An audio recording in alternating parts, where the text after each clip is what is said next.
Трамп жигнэс инх тайм хүсэж исэн бол энэ биелэх байсан. Шууд зэвсгийн санхүүжүүл, зэвсгийн нийлүүлэл, тагнуулын мэдээлэл тэр чигт зогсоочих юм бол энэ дайн тэр чигт зогсох байсан. Оросуудыг хөлөгдүүлж байгаа юм аа. Тэгээ энэ хүү юмыг уншаад. За мэдэхгүй. Тэгээ жигнэсээ цөмийн зэвсгийн араас нь явж байгаа юм бол тэгээ Москва ч юм уу Санкт Петербург хууч нь явлаа гэж бодъё. Аимшигтай. Тэр ингээ үнэн юм бол энэ дайн дуусахгүй. Хизээ дуусах юм байл юм бол хөтөө нь ер нь бол Киев бөмбөгдөх ёстой байна. Цөмийн зэвсгээр.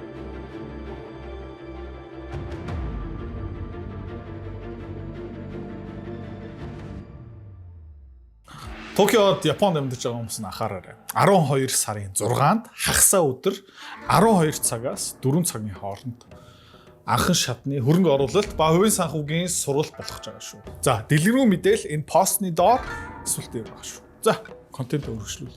Америкчууд Украинчуудаа уулзаад дууссан. Украинчууд Европынхантай уулзаад дуусч байгаа.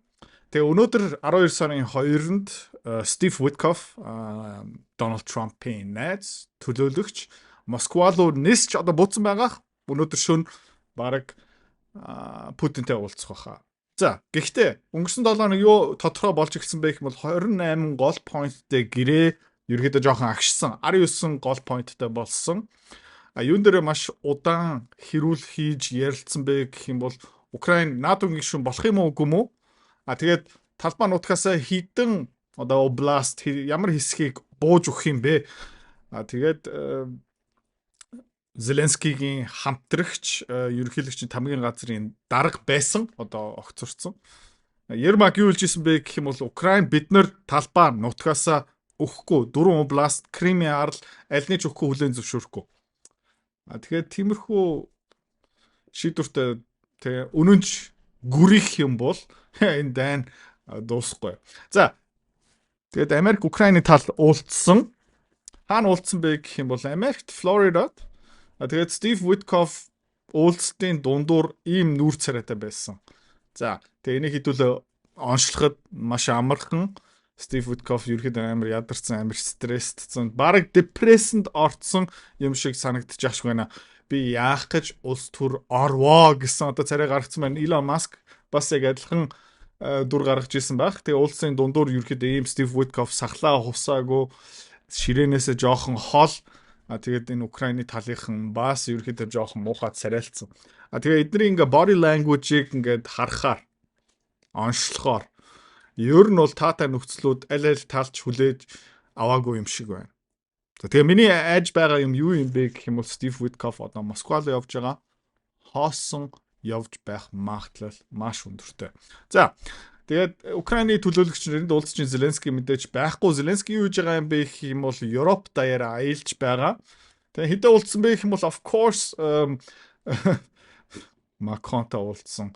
Тэгээ Макрон өөрөө юу хэлж байна гэх юм бол энэ инх таймны төлөвөө дуусаагүй, Европын оролцоо байх ёстой. Кая Каласын бичлэг би та нарт угаасаа үзүүлэхгүй. Кая Каласын бичлэг үзэх болгон миний оюун ухааны коэффициент 1 оноогоор буурдаг юм шиг тэрнээсээ хэдүүлээ өөрийнхөө хамгаалыг Макроныг үзэхээр яг бүтэн оноогоор биш 0.5-аар буурж байгаа болохоор хальт сонсцгоо төхөө. What is surprising that you never hear of corruption in Russia because there's no body, independent body to look into it. Бид нар юуны тухай ерөөсөө сонсдгүй юм бэ гэх юм бол Оросын авилгал. Оросын хулгай. So when we are supporting war efforts, it is important that we are very demanding and that we ensure that people are held accountable. Тэгээ бид нар ямар нэгэн байдлаар нэг талыг ингээд дэмжих юм бол юу чухал юм бэ гэх юм бол хариуцлага тооцох амар чухал. Тэгээд Оросын талтай ингээд хариуцлага тооцож байгаа юм уу? Тэгээ Орос дотроо бас авилга явж л байгаа ах тий. Дайнаас ашиг олж байгаа хүмүүс зөндөө байгаа. Генералууд тий зэвсэг үйлдвэрлэгч компани гих мэтчлэн. Тэгээд Орос дотор авилга болж байна болохгүй байна. Макроны хувьд бол ямар хамаатай. Яг гэх юм бол Макрон тэ Оросуудад мөнгө өгж байгаа юм уу? Яг хөө нефтийн худалдаа авч байгаа л да. Европчууд Оросын дайны хамгийн том санхүүжүүлэгч яг гэх юм бол газ, нефт гих мэт шин бүгдийг авч байгаа. Гэхдээ эдгээр одоо Орос дотроо ингээ хулгай болж байна үгүй юу? Бидний хувьд бол ямар ч патли байх ёстой үстэй. Юу хамаатай байх ёстой юм бэ гэх юм бол эдгээр Зеленский тэрбумаар мөнгө өгж байгаа болохоор Украин бидний мөнгөөр юу хийж байгаа юм бэ? Тэр чухал юм биш үү? Тэгээд Макрон юу их гэдэг байна гэх юм бол нэ тоглолт хийх гэдэг л да. But the fight against corruption works because there are investigations and decisions made. But what is deeply concerning is that you never hear of corruption in Russia because, again, of the way the system has been put in place and created. Yeah. Тэгэхээр шал хэрэггүй юм ярьчин. За, сонирхолтой хэсэг орсон. 18 оноос хойш Facebook page, 20 оноос эхлүүлээд Instagram, 22 оноос эхлээд YouTube page хөгжүүлсэн. За, энэ гурван пэйжийг ингээд дагагчийн тоо нэмчих юм бол одоо бараг 500-600 мянган дагагчтай. Санхүүгийн зах зээл дээр одоо номер 1 контент бүтээгч болсон. Энүүгээр дамжуулаад ямар гавьяа бий болж байгаа юм бэ гэх юм бол ном зарагдаж байгаа, сурвалт зарагдаж байгаа, автоматын харилцагч маш сайнаар өсөж байгаа. За тэгээ та ч гэсэн өөрөө жижиг бизнестэй, дунд зэргийн бизнестэй тэгээ борлуулалтаа дэмжмээр байгаа юм бол миний бүх бичих борлуулалтын чадвар шингэсэн Power намайг сонирхоорой. Idrotsy.com дээр захиалж болно. Дэлгэрэнгүй мэдээл бас тэндээс. 50% of the war effort in Russia is financed through this shadow fleet. So this is the first time we have such a level of, I would say, an holistic approach on Russian oil and gas. За Оросын дайны төсвийг 40% нь юу санхүүжүүлдэг бэ гэх юм бол газ нефтний экспорт. Тэгээд газ тээвэрлэдэг усан онгоц эднэр ингээ shadow fleet гэж нэрлэдэг. Тэгээд эдгээр дээр одоо тэр газын экспорт дээр бид нэр дахиад санкц тавина. Бас Макрон юу ярьсан бэ гэх юм бол 20 дахь санкцийн багц хууль. Gas. First, because we had a US decision on sanctions, and second, because we increased our pressure on the shadow fleet. So I really believe that in the weeks to come, the pressure on the Russian economy and the capacity of Russia to finance.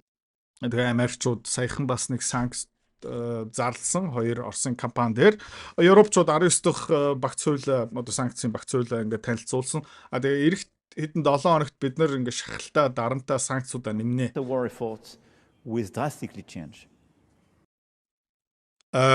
Yeah, энэ сүртэй энэ дээр хэлэх юм надад байхгүй баг ингээд эндээсээ залхах гэж байна. Макрон юу үсэж байгаа юм бэ? Европ юу үсэж байгаа юм бэ? Зеленский одоо буцаагаад юу үсэж эхэлж байгаа шиг байна гэх юм бол энэ дайн үргэлжлээсэ. За тэгээ эцсийн зорилго нь яг юу юм бэ? Яагаад одоо өвөл болж байхдаа цахилгаан станц, эрчим хүч, гих мэт шин бүх юм одоо ингээд тийм байхгүй болж байх үедээ. Тэгэхээр энэ дайныг яагаад үргэлжлүүлэх гээд байгаа юм бэ?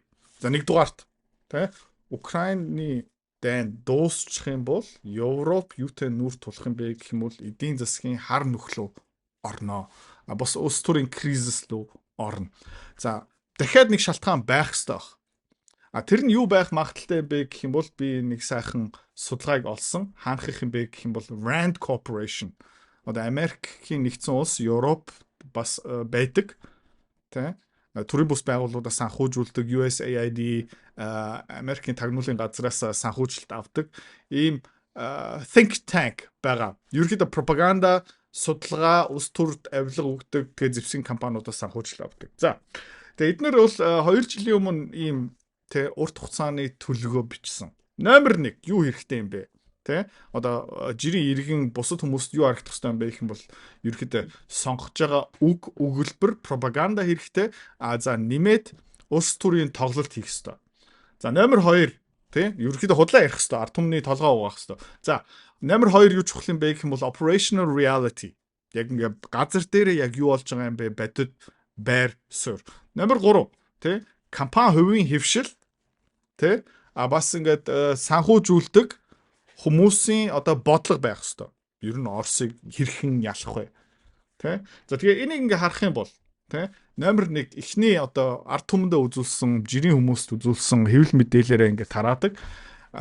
Энэ барууныхан Америкчууд юу хийж байгаа юм бэ гэх юм бол Орос Украины дайныг дуусгая, инх таймныг эхлүүлцгээе. За CNN юу бичиж байна гэх юм бол тэ Трамп юу хэлсэн бэ гэвэл энэ дайн дуусах магадлал маш өндөртэй байгаа. Энэ тэг их тайван тэг тун ойрхон гэж байна. Гэхдээ цаагаар одоо юу болж байна гэх юм бол одоо энэ The Guardian хэвлэл мэдээлэлээс харж болно. Цаана юу болж байгаа юм бэ гэх юм бол Украин, Европын дрон юу хийж байна гэвэл Оросын газ, нефт тээвэрлэдэг усан онгоцууд руу халтаж эхэлсэн. Одоо international trade. За бас энэгээр дамжуулаад юу хийсэн бэ гэх юм бол Андоррад Казахстан улсын Тэ газ тээвэрлэг усан онгоцыг бас дайраа дэлбэлсэн. Бас ерөөдөө томоохон сенсац болж байгаа. За, нэг талдаа нэг юм ярьдаг. Гэхдээ үйлдэл нь шал уур.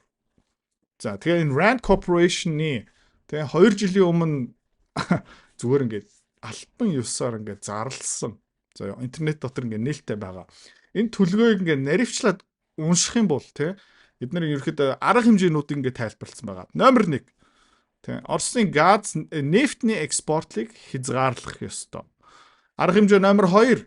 Байгалийн хий тэ бас газын хоолоогоор дэмжсэн экспортыг зогсоох эсвэл тэ садаа болох ёстой. Арга хэмжээ номер 3. Санкц тавина. Номер 4.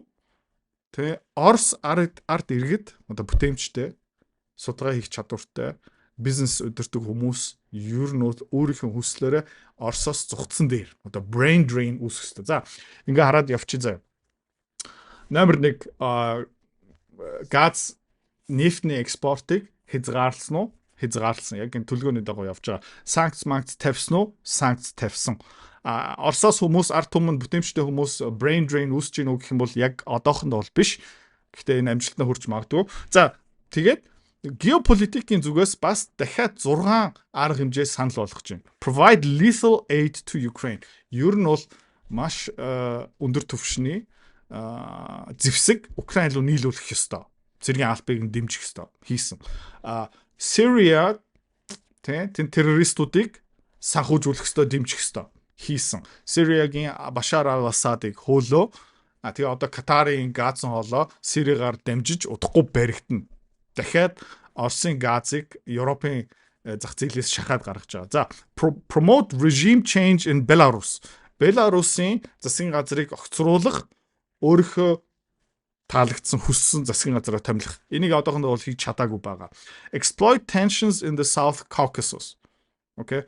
Грекээс дээгүүр тэр Югослав, Kosovo, Bosnia-Herzegovina, Albania, Унгарийн дэргэд, Молдова, Румыния тэнд ерөөхдөө улс төрийн тогтворгүй байдлыг үүсгэх хийж байгаа. Сонгуулиудын манипуляц бас ихээр хийж байна. За, reduce Russian influence in Central Asia. Төв Азийн Оросын нөлөөгийг багасгах. Энэ дээр ерөөхдөө фейлдсэн, нөлөө нь бүр томорч байгаа. Challenge Russian presence in Moldova. Молдовад байгаа тэ Оросын одоо нөлөөгийг багасгах эсвэл шахаад гаргах. За, тэгээ ингээ харах юм бол яг энэ төлгөөний дагуу явж ах шүү байна. За тэгээ энийг Оросууд бас сайн мэдэж байгаа. Нэг талдаа худлаа инх тайвны жүжиг тоглож байна гэсэн дүгнэлт нь хүрхээс өөр аргагүй болж байна. За тэгээ нэмээд цаана Европчуудад юу хийж байна гэх юм бол Бельги улсын ерөнхий сайд улс төрч нарыг шахалтанд оруулж байгаа. Яг гэх юм бол Бельгийн засгийн газар ерөнхий сайд юу хийж байна гэх юм бол тэр Оросын төв банкны мөнгийг та нар авахгүй шүү. Тэгээ та нар тэрийг авах юм бол та нар хариуцлага хүлээж аваарэ.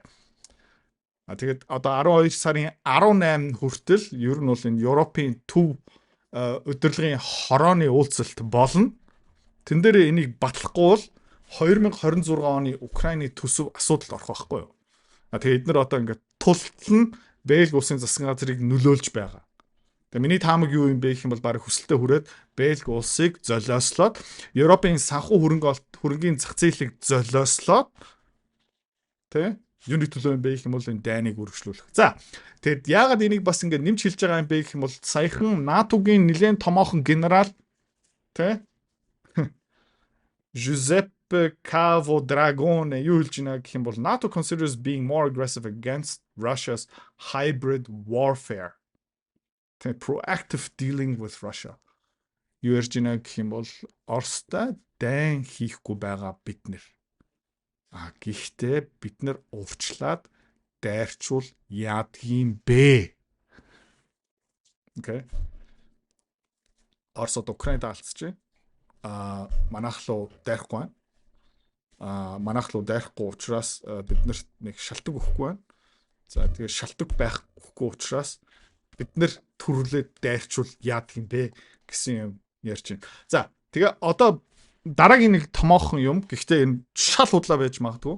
Дахиад хэлье. Шал худлаа байж магадгүй. Гэхдээ бас үнэн байх потенциалтай. Kim.com ерөөхдөө нэлээд их нууц мэдээлэл задалдаг хүн. юу хэлж байна гэх юм бол Ukraine is developing nuclear weapons with the help of the UK and France. Франц Английн тусламжтайгаар Украинчууд одоо юу хөгжүүлж байгаа наа гэвэл цөмийн зэвсэг. Тийм учраас энэ их тайвны процесс юм сунжирсан урт. За Америкчууд энийг мэдж байгаа. Тэгээд тийм учраас эднэр хугацаа хожих гэж байгаа. Тэ Украинчууд юу юм бэ гэх юм бол Америкийн боол. Тэ. За Америкчууд өөрөө могоо барихгүй байгаа. Тийм учраас Украинчуудыг ингээ яаж байгаа. За тэгээд Трамп жигнэс инх тайм хүсэж исэн бол тэ энэ биелэх байсан. Шууд зэвсгийн санхүүжилт, зэвсгийн нийлүүлэлт, тагнуулын мэдээлэл, дайны одоо цэргийн албаны дэмжлэг тэр чигт зогсоочих юм бол энэ дайн тэр чигт зогсох байсан. Орсуудыг хөлөгдүүлж байгаа юм аа. Тэгээ иймэрхүү юмыг уншаад тэ энэ төлөвийг бүтнээр уншаад энэ Макроны ярьж байгаа юмыг ингээд сонсоод за мэдэхгүй. Тэгээ жигнэсээ энэ цөмийн зэвсгийн араас нь явж байгаа юм бол тэгээ тэрэн дээр Европчууд, Англичууд заяа Францчууд хууль бусаар олон улсын хуулийг зөрчөөд, олон улсын цөмийн зэвсгийн хуулийг зөрчөөд, нүүбийн журам хуулийг зөрчөөд цөмийн зэвсэгтэй үндсэн хууль дотор бичигдсэн одоо Украины үндсэн хууль дотор бичигдсэн цөмийн зэвсэг байж болохгүй улсыг цөмийн зэвсэгтэй болгоод за тэгээ Москва ч юм уу Санкт Петербург нэг пуужин явлаа гэж бодъё. Аимшигтай. Тэгээд энэ дан нэг юм байд эднэр ингээ үнэн юм бол энэ дан дуусахгүй. Тэ мод дуусахгүй. Хизээ дуусах юм байл гэх юм бол Путин ер нь бол Киев бомбогдох гэсэн байна. Цөмийн зэвсгээр. Тэгээд магадгүй энэс болж тэ алтны анш эргүүлээд өсөж явах шиг байна. Тэ тэгэл эдэрээ ингээд чи дайн дуусна тэгээ дайн дуусахгүй шүү. Тэ одоо яах вэ? Путин руу яриад наатахаа бойл гэж хэлэх юм уу? Трамп руу яриад наатахаа ингээд. Тэгээ харамсалтай юм заяа. Энэ дайн өргөжлөх юм бол миний хөрөнгө олтын багц өсөөд байна. Санаа. Гэхдээ энэ дайн зогсоосоо гэж ер нь би хүсэж байгаа.